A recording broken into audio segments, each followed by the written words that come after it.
Assalamualaikum warahmatullahi wabarakatuh. Shalom, Om Swastiastu, Namo Buddhaya, Salam Kebajikan. Sebelumnya, izinkan saya untuk memperkenalkan diri.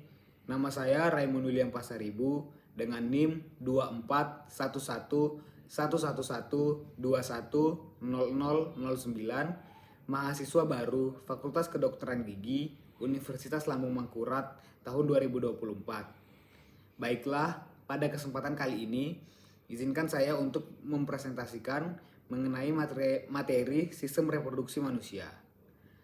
Sistem reproduksi manusia adalah rangkaian organ dan struktur biologis yang berfungsi untuk menghasilkan keturunan.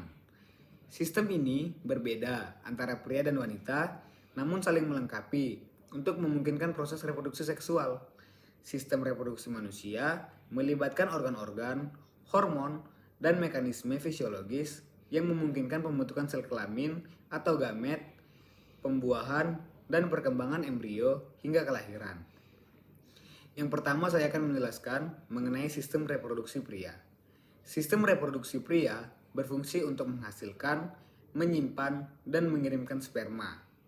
Organ-organ utama pada sistem reproduksi pria meliputi testis yang berfungsi untuk menghasilkan sperma dan hormon testosteron, dan yang kedua ada epididymis, yaitu tempat penyimpanan dan pematangan sperma. Lalu ada vas deferens, yaitu saluran yang mengangkut sperma dari epididymis ke uretra. Lalu ada uretra yang merupakan saluran untuk mengeluarkan sperma dan urin dari tubuh. Lalu ada penis, yaitu organ untuk pengeluaran sperma ke dalam saluran reproduksi wanita. Yang terakhir ada kelenjar tambahan seperti vesicula seminalis, kelenjar prostat, dan kelenjar Chopper yang berfungsi untuk menghasilkan cairan untuk melindungi dan memberi nutrisi pada sperma. Yang kedua, saya akan menjelaskan mengenai sistem reproduksi wanita. Sistem reproduksi wanita berfungsi untuk menghasilkan sel telur, menyediakan lingkungan untuk pembuahan, dan mendukung perkembangan embrio. Organ-organ utamanya meliputi ovarium yang berfungsi untuk menghasilkan sel telur atau ovum dan hormon estrogen serta progesteron. Lalu ada tuba falopi, yaitu tempat pembuahan antara sel telur dan sperma. Lalu ada uterus atau rahim, yaitu tempat perkembangan embrio dan janin selama kehamilan. Lalu ada serviks yang berfungsi untuk menghubungkan uterus dengan vagina. Lalu yang terakhir ada vagina yang adalah saluran yang menghubungkan sistem reproduksi dengan lingkungan luar. Baik, saya akan menjelaskan mengenai proses reproduksi. Yang pertama adalah produksi gamet, testis menghasilkan sperma, dan ovarium menghasilkan sel telur. Lalu yang kedua adalah fertilisasi, yaitu saat sperma bertemu dengan sel telur di tuba falopi untuk membentuk zigot. Yang ketiga ada implantasi, yaitu ketika zigot berkembang menjadi embrio dan menempel pada dinding rahim. Lalu terjadilah kehamilan, yaitu embrio berkembang menjadi janin di rahim. Lalu persalinan, yaitu bayi dilahirkan melalui vagina atau dengan bantuan prosedur bedah atau operasi cesar. Sistem reproduksi manusia dipengaruhi oleh hormon dan bekerja secara sinergis untuk memastikan keberhasilan pada sistem reproduksi. Baik, saatnya saya menjelaskan mengenai organ reproduksi luar pada pria. Penis adalah salah satu organ utama dalam sistem reproduksi pria. Selain berfungsi dalam sistem reproduksi, penis juga berperan dalam sistem ekskresi sebagai saluran keluarnya urin dari tubuh. Yang pertama, saya ingin menjelaskan mengenai struktur penis. Penis terdiri dari beberapa bagian utama, yaitu seperti corpus cavernosum, yaitu dua jaringan spons yang terletak di sisi atas penis. Jaringan ini berisi banyak pembuluh darah yang dapat terisi darah untuk menyebabkan ereksi. Lalu ada corpus spermiosum, yaitu jaringan spons tunggal yang terletak di bagian bawah penis, mengelilingi uretra, dan membentuk kepala penis atau glans penis. Lalu ada glans penis, yaitu ujung penis yang sensitif. Bagian ini ditutupi oleh kulit tipis yang disebut preputeum atau kulup yang dapat dihilangkan melalui prosedur sunat atau sirkumsisi. Lalu ada uretra, yaitu saluran yang melewati penis untuk mengalirkan urin dan sperma keluar tubuh. Lalu saya ingin menjelaskan mengenai fungsi penis. Penis memiliki dua fungsi utama dalam tubuh. Yang pertama adalah fungsi reproduksi, yaitu mengirimkan sperma ke dalam saluran reproduksi wanita selama melakukan hubungan seksual. Lalu ereksi memungkinkan penetrasi dan transfer sperma. Fungsi penis yang kedua adalah ekskresi. Penis berfungsi sebagai saluran keluarnya urin dari tubuh melalui uretra. Lalu saya di sini menjelaskan tentang mekanisme ereksi dan ejakulasi. Ereksi terjadi ketika ada rangsangan fisik, mental, atau seksual yang menyebabkan pembuluh darah di daerah corpus cavernosum melebar. Lalu darah mengalir ke jaringan spons sehingga penis menjadi keras dan tegak. Proses ini dikendalikan oleh sistem saraf dan melibatkan hormon seperti hormon testosteron. Lalu ejakulasi yaitu saat pria mencapai klimaks seksual, kontraksi otot di sekitar saluran reproduksi mendorong sperma dari testis melalui vas deferens bercampur dengan cairan dari kelenjar prostat dan vesicula seminalis untuk membentuk semen. Semen dikeluarkan melalui uretra dengan kontraksi yang ritmis. Lalu ada beberapa gangguan atau kondisi yang dapat memengaruhi penis. Yang pertama ada disfungsi ereksi, yaitu ketidakmampuan untuk mencapai atau mempertahankan ereksi penis. Yang kedua ada penyakit peyronie atau kondisi di mana jaringan parut menyebabkan penis melengkung saat ereksi. Lalu ada infeksi seperti infeksi saluran kemih atau infeksi menular seksual seperti gonore dan sifilis. Lalu ada phimosis, yaitu kondisi di mana kulup tidak dapat ditarik dari kepala penis yang terjadi pada pria yang tidak disunat. Penis adalah organ vital dalam sistem reproduksi pria yang memerlukan perawatan dan perhatian agar tetap sehat. Praktik kebersihan yang baik dan pemeriksaan rutin dapat membantu untuk menjaga fungsi penis. Lalu organ reproduksi luar yang kedua adalah skrotum. Skrotum adalah kantong kulit yang tergantung di luar tubuh pria, di bawah penis, dan merupakan bagian dari sistem reproduksi pria. Skrotum berfungsi untuk melindungi dan mengatur suhu testis, tempat produksi sperma, dan hormon testosteron. Fungsi skrotum yang pertama yaitu sebagai perlindungan testis. Skrotum dapat melindungi testis dari cedera fisik. Yang kedua, sebagai pengatur suhu. Sperma membutuhkan suhu yang sedikit lebih rendah daripada suhu tubuh untuk berkembang optimal. Dan skrotum dapat mengatur suhunya dengan mengendurkan atau menjauh dari tubuh saat suhu panas untuk mendinginkan testis dan mengencangkan atau mendekat ke tubuh saat suhu dingin untuk menjaga kehangatan dari testis. Mekanisme pengaturan suhu dimulai dari otot dartos yang berfungsi untuk mengatur kerutan pada kulit skrotum. Lalu ada otot kremaster yang berfungsi untuk mengangkat dan menurunkan testis tergantung suhu dan stimulasi luar. Skrotum merupakan bagian yang penting dalam sistem reproduksi pria karena perannya dalam menjaga kesehatan dan fungsi testis yang penting untuk produksi sperma dan kesuburan.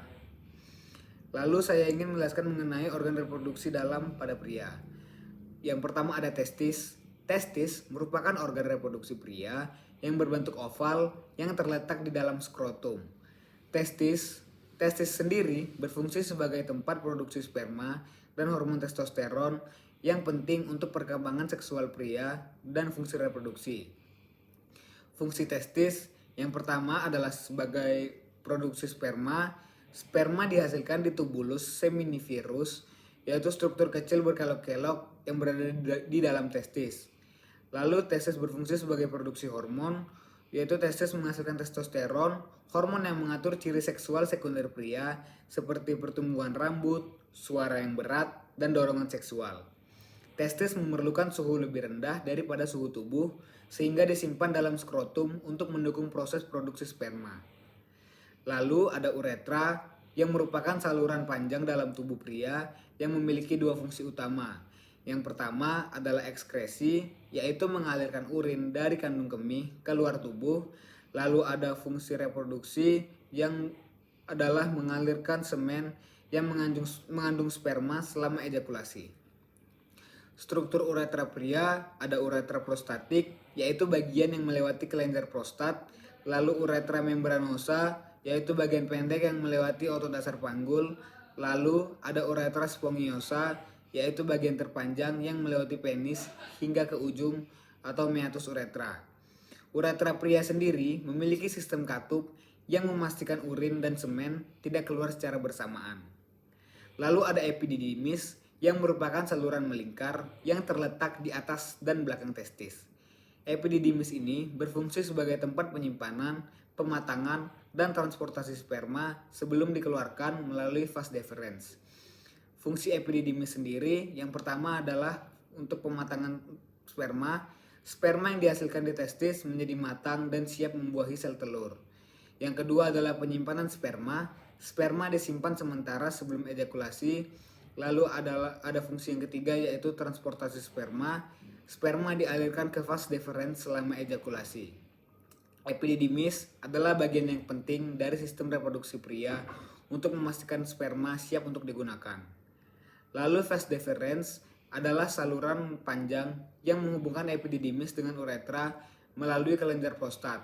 Saluran ini berfungsi untuk mengangkut sperma dari epididymis menuju uretra saat ejakulasi. Fungsi vas deferens sendiri yang pertama adalah transportasi sperma untuk membawa sperma dari epididymis ke uretra. Lalu ada penyimpanan sperma sementara. Vas deferens juga dapat menyimpan sperma sebelum ejakulasi. Lalu peran dalam ejakulasi untuk mengalirkan sperma yang bercampur dengan cairan dari kelenjar reproduksi untuk membentuk semen. Vas deferens adalah bagian penting dalam jalur reproduksi pria yang memastikan sperma mencapai uretra untuk dikeluarkan. Lalu ada vesicula seminalis yang merupakan dua kelenjar kecil yang terletak di dekat pangkal kandung kemih dan di belakang prostat. Kelenjar ini menghasilkan cairan yang menjadi bagian dari semen. Vesicula seminalis berfungsi untuk menghasilkan cairan seminal yang kaya akan fruktosa dan zat lain yang memberi energi bagi sperma serta membantu melindungi dan mengaktifkan sperma. Lalu vesicula seminalis ini berperan penting dalam mendukung kelangsungan hidup dan mobilitas sperma selama proses reproduksi. Lalu kelenjar prostat yang merupakan kelenjar berbentuk sebesar kenari yang terletak di bawah kandung kemih dan mengelilingi uretra pria. Kelenjar ini berfungsi untuk menghasilkan cairan yang membantu dalam proses ejakulasi.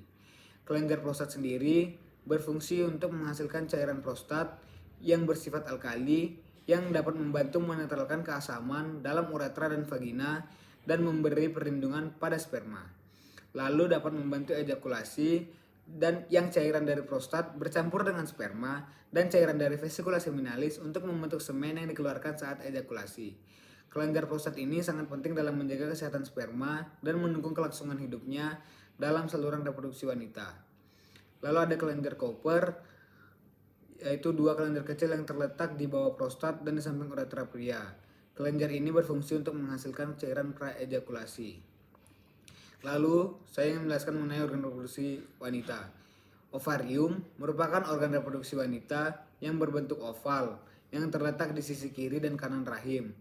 Ovarium sendiri memiliki dua fungsi utama. Yang pertama adalah untuk produksi sel telur atau ovum. Yang ovarium menghasilkan sel telur atau ovum yang diperlukan untuk pembuahan oleh sperma dalam proses reproduksi. Yang kedua adalah untuk produksi hormon. Ovarium menghasilkan hormon seks wanita, yaitu estrogen dan progesteron yang mengatur siklus menstruasi, perkembangan ciri seksual sekunder seperti payudara dan distribusi lemak tubuh, serta untuk mendukung kehamilan. Ovarium memainkan peran kunci dalam kesuburan dan sistem reproduksi wanita. Lalu tuba falopi, yaitu sepasang saluran yang menghubungkan ovarium ke rahim, dan tuba falopi ini berfungsi sebagai tempat pembuahan di mana sel sperma bertemu dengan sel telur setelah ovulasi. Tuba falopi ini sangat penting dalam proses reproduksi karena merupakan saluran utama untuk pembuahan dan perjalanan embrio ke rahim. Lalu ada endometrium, yaitu lapisan dalam dinding rahim yang memiliki peran penting dalam siklus menstruasi dan kehamilan. Lapisan ini terdiri dari jaringan yang kaya pembuluh darah dan dapat mengalami perubahan sepanjang siklus menstruasi.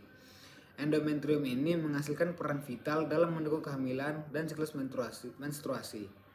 Lalu ada uterus atau rahim yang merupakan organ reproduksi wanita berbentuk seperti buah pir yang terletak di antara kandung kemih dan rektum, yang fungsi utamanya adalah untuk menampung dan mendukung perkembangan embrio selama kehamilan. Fungsi uterus yaitu seperti untuk menampung embrio, untuk proses persalinan, dan untuk mengatur siklus menstruasi.